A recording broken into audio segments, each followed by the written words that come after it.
नमस्कार विद्यार्थियों। आज हम आप लोगों के लिए लाए हैं 10th क्लास का अर्थशास्त्र। आपको इस चैप्टर में अर्थशास्त्र में 6 चैप्टर पढ़ना है, जिनमें से पहला है अर्थव्यवस्था एवं इसके विकास का इतिहास। दूसरा चैप्टर है राष्ट्र एवं राज्य की आय। तीसरा चैप्टर है मुद्रा बचत एवं साख। चौथा चैप्टर है हमारी वित्तीय संस्थाएं। पाँचवा चैप्टर है वैश्वीकरण। छठा चैप्टर है उपभोक्ता एवं जागरण।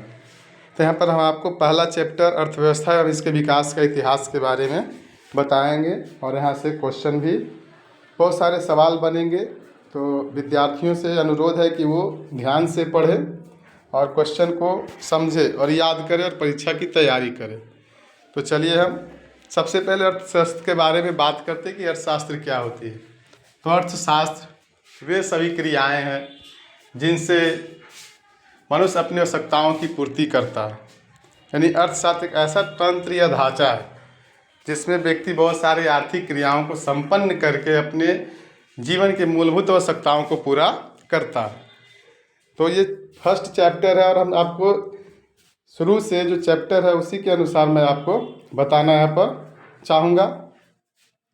तो इसमें पहला जो पॉइंट है, अर्थशास्त्र के पिता किसे कहा जाता है।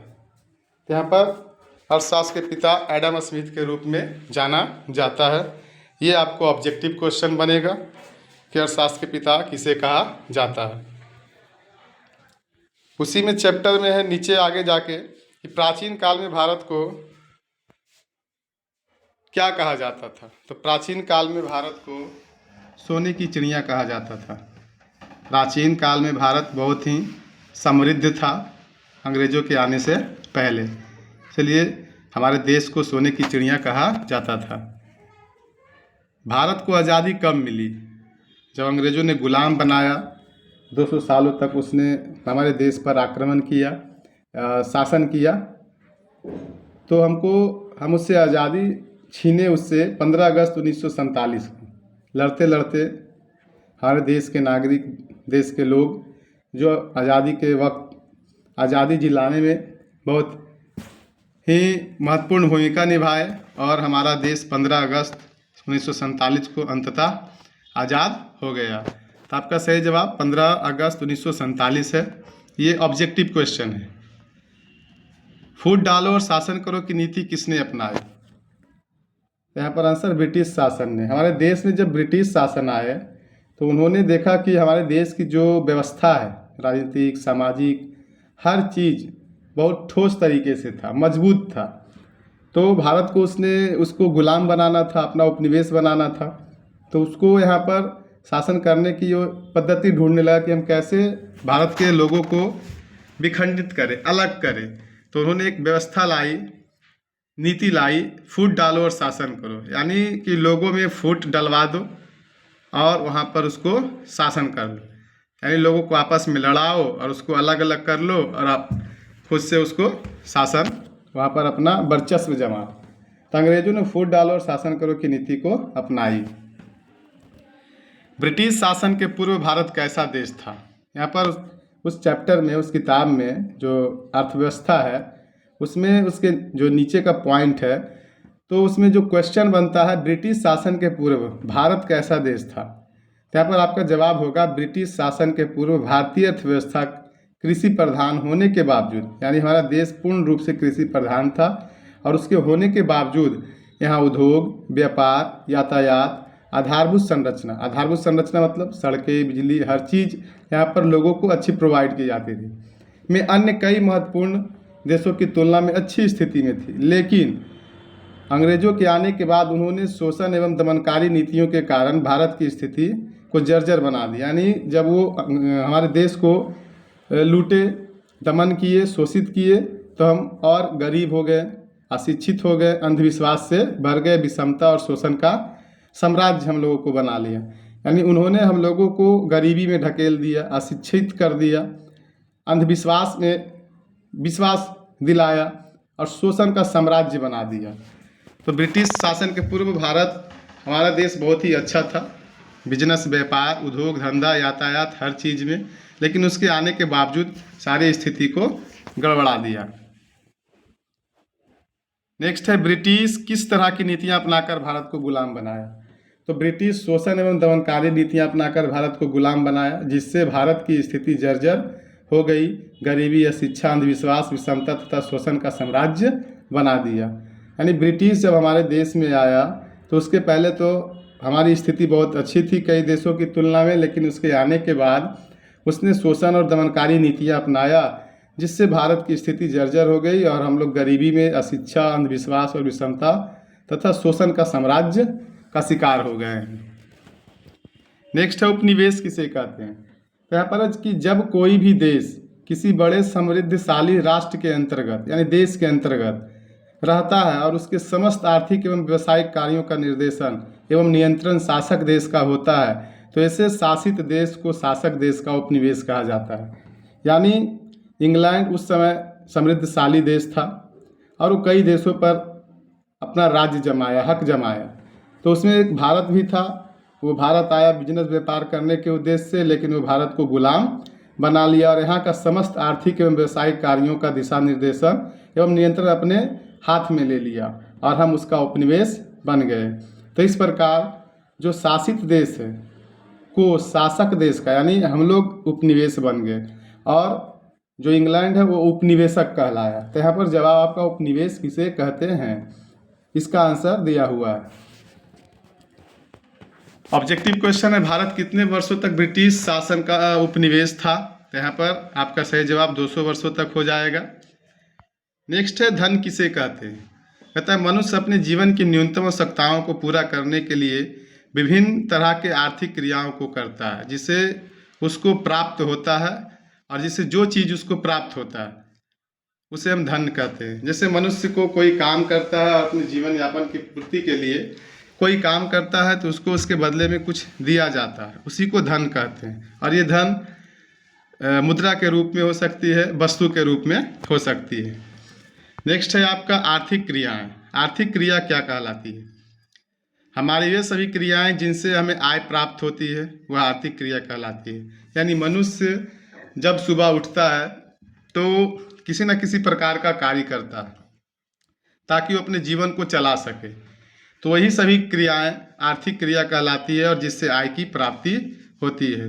तो मनुष्य जो भी काम करता है जिससे उनको आय मिलता हो वह क्रिया, चाहे शिक्षा हो, पढ़ाना हो और उससे आय आ रहा हो तो वो आर्थिक क्रिया हुआ। क्रिकेट खेलना, जैसे बच्चों को क्रिकेट खेलना आर्थिक क्रिया नहीं हुआ। यहाँ पर खिलाड़ियों को खेलना जो अपने देश के लिए, राज्य के लिए खेलता है वो आर्थिक क्रिया हुआ, क्योंकि उससे उसको आय आ रहा है, मुद्रा आ रहा है, जिससे वो अपने जीवन को चला सकता है। कोई खेती बाड़ी करके अपने जीवन को चला रहा है तो खेती बाड़ी उसका आर्थिक क्रिया हो गया। कोई गाड़ी, बस या बहुत सारे चीज़ है सेवा क्षेत्र में, कोई बैंकिंग का कार्य कर रहा हो तो उससे उसको पैसा आ रहा हो तो वो आर्थिक क्रिया हुआ। तो वे सभी हमारी आर्थिक क्रियाएं जिससे हमें आय मिलता हो, आय की प्राप्ति होता है, उसे आर्थिक क्रिया कहा जाता है। जैसे कृषि, उद्योग, व्यापार, बैंकिंग, बीमा, परिवहन, संचार, इन सारे कार्य करके मनुष्य को आय की प्राप्ति होती है ताकि वो अपने जीवन की आवश्यकताओं को पूर्ति कर सके।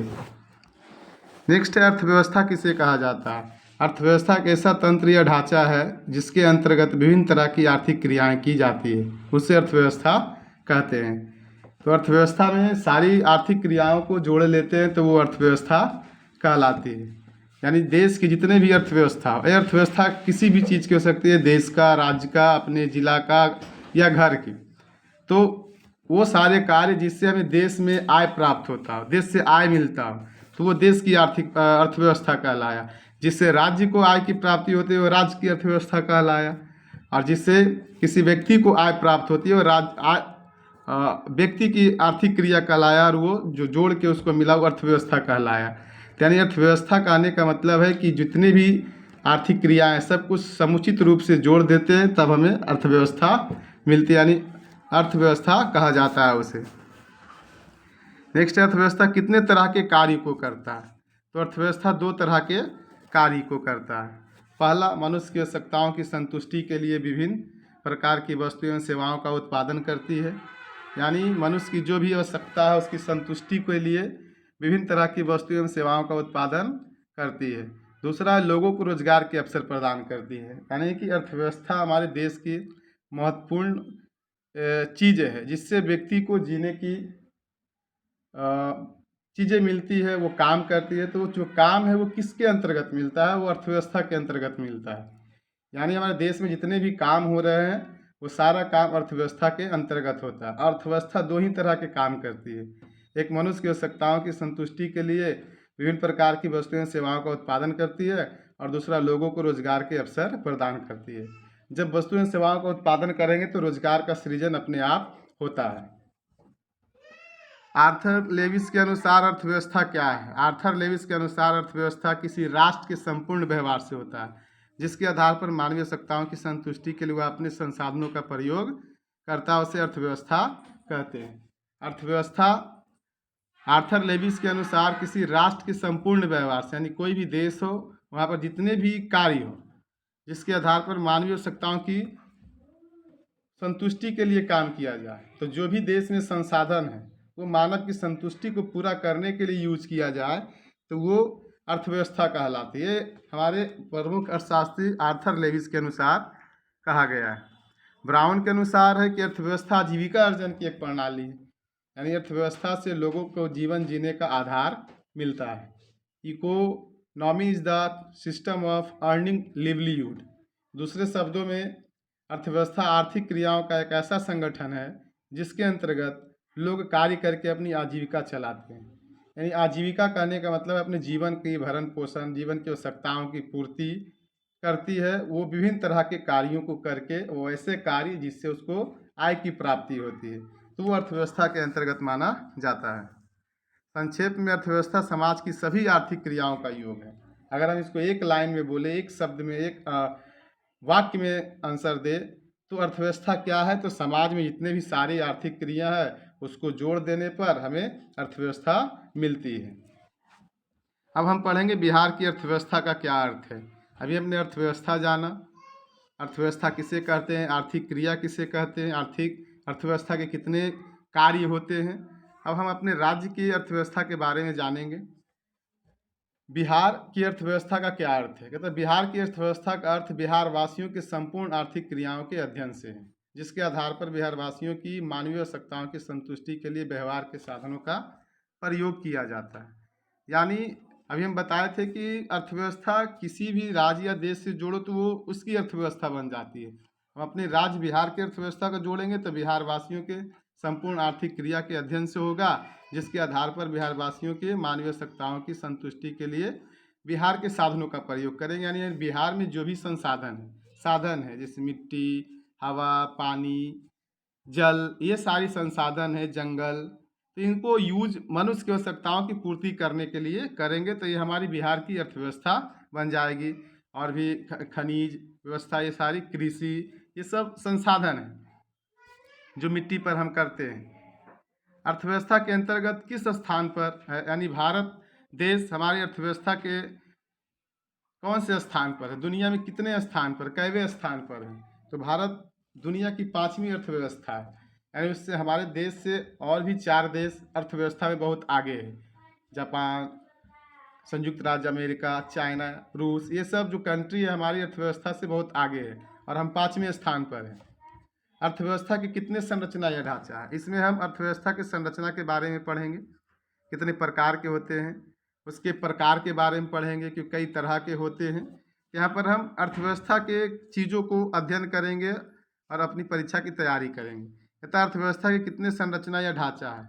अर्थव्यवस्था के अंतर्गत विभिन्न प्रकार की आर्थिक क्रियाएं अथवा गतिविधियाँ की जाती है और इसको मोटे तौर पर 3 भागों में बांटा गया है। पहला है प्राथमिक क्षेत्र, जिसको हम प्राइमरी सेक्टर बोलते हैं। दूसरा है द्वितीयक क्षेत्र, जिसको हम सेकेंडरी सेक्टर बोलते हैं।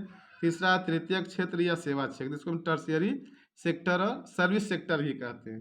यानी आपका सवाल यहाँ से बनता है कि अर्थव्यवस्था के कितने संरचना है, तो अर्थव्यवस्था के 3 संरचना है। अगर सबको बारी बारी से पूछे तो हम उसका अध्ययन करेंगे और ये यहाँ से ऑब्जेक्टिव क्वेश्चन बनता है बहुत सारे।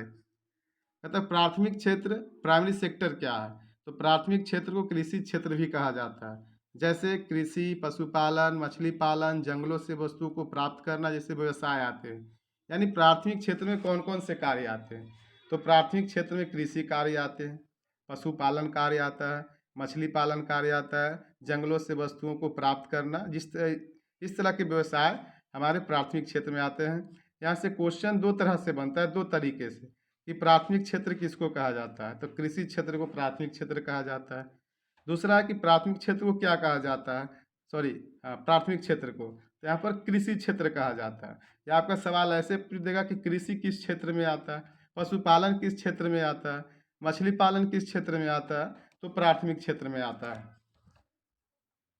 दूसरा है द्वितीयक क्षेत्र यानी सेकेंडरी सेक्टर। द्वितीयक क्षेत्र को औद्योगिक क्षेत्र भी कहा जाता है, जैसे खनिज व्यवसाय, निर्माण कार्य, जनोपयोगी सेवाएं जैसे गैस, बिजली आदि, ये सब द्वितीयक क्षेत्र में आते हैं। तो इसको भी दो तरह से सवाल पूछा जाता है कि द्वितीयक क्षेत्र किसे कहते हैं। तो औद्योगिक क्षेत्र को द्वितीयक क्षेत्र कहा जाता है, या औद्योगिक क्षेत्र किसे कहा जाता है, तो औद्योगिक क्षेत्र द्वितीयक क्षेत्र को कहा जाता है।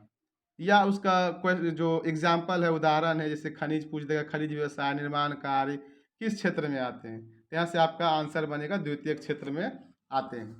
नेक्स्ट है तृतीयक क्षेत्र, टर्शियरी सेक्टर, जिसको हम सेवा क्षेत्र भी कहते हैं, सर्विस सेक्टर भी कहते हैं।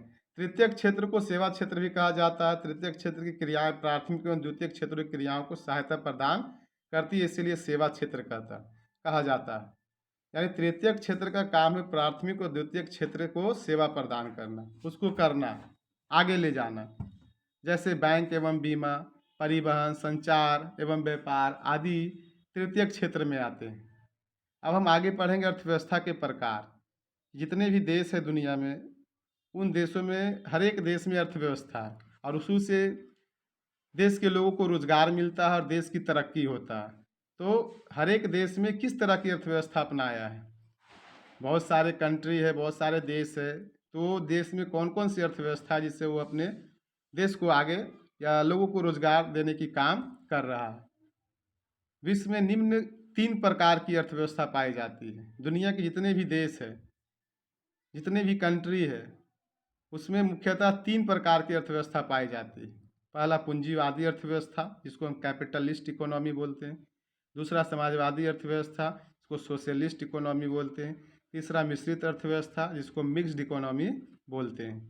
तो ये तीनों को बारी बारी से हम समझेंगे कि जो अर्थव्यवस्था के प्रकार है वो किस प्रकार है और किस देश में कौन सी अर्थव्यवस्था पाई जाती है, जिससे लोगों को वहाँ रोजगार मिलता है और देश को विकास की ओर ले जाता है। तो पहला उसमें है पूंजीवादी अर्थव्यवस्था, कैपिटलिस्ट इकोनॉमी। मतलब पूंजीवादी अर्थव्यवस्था वह अर्थव्यवस्था है जहां उत्पादन के साधनों का स्वामित्व निजी व्यक्तियों के पास होता है, जो इसका योग्य अपने निजी लाभ के लिए करता है, यानी इसका प्रयोग निजी लाभ के लिए करता है। यानी पूंजीवादी अर्थव्यवस्था में व्यक्ति अपने काम को करता है और जो उसका लाभ होता है, जो उत्पादन करता है, उसका खुद ही मालिक होता है, और जो लाभ होता है वो खुद ही लाभ, अपना निजी लाभ उठाता है, यानी अपने के लिए प्रयोग करता है। तो इस तरह की अर्थव्यवस्था को हम पूंजीवादी अर्थव्यवस्था कहते हैं। जैसे अमेरिका, जापान, ऑस्ट्रेलिया आदि में पूंजीवादी अर्थव्यवस्था है। यहाँ पर सरकार के द्वारा कोई भी काम नहीं, यहाँ जो बड़े बड़े इंडस्ट्रियलिस्ट होते हैं, पूंजीवादी लोग होते हैं, या बहुराष्ट्रीय कंपनियाँ होती है, वो सारे काम यहाँ करते हैं और उसका लाभ खुद ही लेते हैं। दूसरा समाजवादी अर्थव्यवस्था, जिसको सोशलिस्ट इकोनॉमी बोलते हैं। समाजवादी अर्थव्यवस्था वह अर्थव्यवस्था है जहाँ उत्पादन के साधनों का स्वामित्व एवं संचालन देश की सरकार के पास होता है, जिसका उपयोग सामाजिक कल्याण के लिए किया जाता है। जैसे चीन, क्यूबा आदि देशों में सामाजिक अर्थव्यवस्था। यहाँ कहने का मतलब है कि जो भी वहाँ जिस देश में सामाजिक अर्थव्यवस्था है, उस देश में जो भी उत्पादन होगा उसका स्वामित्व एवं संचालन देश की सरकार करेगी, उसी के पास होगा, और उसका उपयोग जन कल्याण के लिए किया जाएगा, सामाजिक कल्याण के लिए किया जाएगा। जैसे इसका उदाहरण है चीन और क्यूबा। यहाँ पर ऑब्जेक्टिव क्वेश्चन भी बनेगा और सब्जेक्टिव भी बनेगा। इस तरह से क्वेश्चन पूछा गया कि अमेरिका, जापान, ऑस्ट्रेलिया में किस तरह की अर्थव्यवस्था है, तो यहाँ आपका सही जवाब पूंजीवादी अर्थव्यवस्था हो जाएगा। दूसरा समाजवादी अर्थव्यवस्था का क्वेश्चन पूछेगा कि चीन, क्यूबा में किस तरह की अर्थव्यवस्था है, तो यहाँ पर आपका आंसर सामाजिक अर्थव्यवस्था हो जाएगा। तीसरा मिश्रित अर्थव्यवस्था, जिसको हम इंग्लिश में मिक्स्ड इकोनॉमी बोलते हैं। मिश्रित अर्थव्यवस्था पूंजीवादी तथा समाजवादी अर्थव्यवस्था का मिश्रण है। मिश्रित अर्थव्यवस्था वह अर्थव्यवस्था है जहाँ उत्पादन के साधनों का स्वामित्व सरकार के पास भी होता है, निजी व्यक्तियों के पास भी होता है। यह अर्थव्यवस्था पूंजीवादी एवं समाजवादी अर्थव्यवस्था का बीच का कड़ी है, जैसे अपने देश भारत में पूंजीवादी अर्थव्यवस्था है। यानी इस अर्थव्यवस्था में दोनों अर्थव्यवस्था को मिला देते हैं, पूंजीवादी और समाजवादी दोनों अर्थव्यवस्था का मिश्रित रूप है, यानी मिश्रण किया हुआ है, जहाँ पर सरकार भी काम करती है, लोग भी काम करते हैं। यहाँ सरकारी काम भी मिलता है और प्राइवेट काम भी मिलता है, यानी कि निजी कंपनियों के द्वारा, निजी संस्थापकों के द्वारा काम दिया जाता है। यहाँ पर दोनों मिक्स इकोनॉमी है,